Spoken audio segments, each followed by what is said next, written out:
Hi అండి. మా ఇంట్లో ఒకది రోజున పూజ. ఆ రోజు నేను మామూలుగా అయితే నేను చాలా అందంగా డెకరేషన్ చేస్తానండి. ఉగాది పచ్చడి కానీ, ఉగాది మన యాప పువ్వు కానీ, మామిడి పువ్వు కానీ అన్నీ కూడా చాలా అందంగా డెకరేషన్ చేస్తాను. వెండి సామానంతో నేను అన్నీ గిన్నెల్లో వాటిల్లో పోసి చాలా అందంగా చేస్తాను.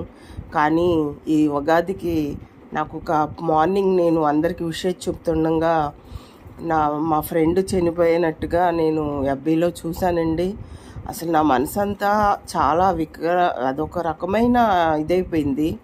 అసలు పూజ కూడా మామూలుగా అయితే చేయకూడదు. చనిపోయింది నా ఫ్రెండ్ కాబట్టి ఆ ఫెయిన్ నాకు ఉంటుంది, ఇంట్లో వాళ్ళకి ఉండదు కదండి. అందుకని వాళ్ళ కోసం ఈ మాత్రం అన్నా చేశాను. మా ఫ్రెండు చాలా మంచి ఫ్రెండ్ అండి. అందరికీ నలుగురికి కూడా చాలా బాగా సాయం చేస్తాడు, చాలా బాగా హెల్ప్ చేస్తాడు. నా ఫ్రెండ్ ఆత్మకి శాంతి కలగాలని బాబాగారి టెంపుల్కి వెళ్ళానండి, సత్రంపాడు. అక్కడి నుంచి వెంకన్న బాబు గారి టెంపుల్కి వెళ్ళాను. మీకు పూర్తి వీడియో నేను తర్వాత పెడతాను.